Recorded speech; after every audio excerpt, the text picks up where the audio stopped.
Bahati Steven nagira ngo abantu abene muto kabona bakazipakinga tubacambuka rutindo.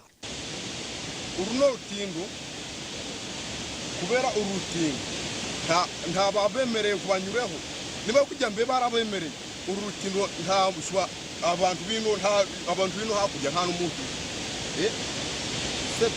ahubwo nje cyo ndasaba kandi nanje nduwira hakujya cyo ndasaba urutindo mwaduhereza ubuyambi ugakorwa tugakora iki tukabona kuko twayambuka no guhaha n'abintu bakajira guhaha tukabona ibyo kurya tukabaho neza. Nagira ngo urutindo ruhwireho abana tubakubasa kurabo bavaga ino baraza guhaha ino inyamunyu ibishimbo mbe n'ibintu byinshi ni abino bakajira bagiye guhaha ibishimbo n'ibintu byinshi so n'ababoda bamwe bari kuza bagiye mbe gushaka gasoda bananyuraga kubera ino nta dipiri.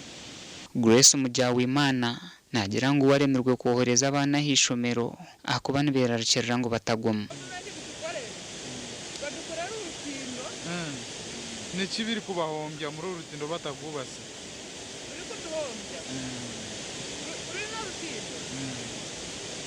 Ni byinshi byo turugomba. Kibiki. Kuko kujya Kisoro n'ubu nta tukigenda ku ntambu. Abasabazi atatinze natinye kwambuka. Ku mpamvu rutindo batanaguritse bifite ubwoba sinaka kwambuka. So ariko imirimo yino yahagaze yahagaze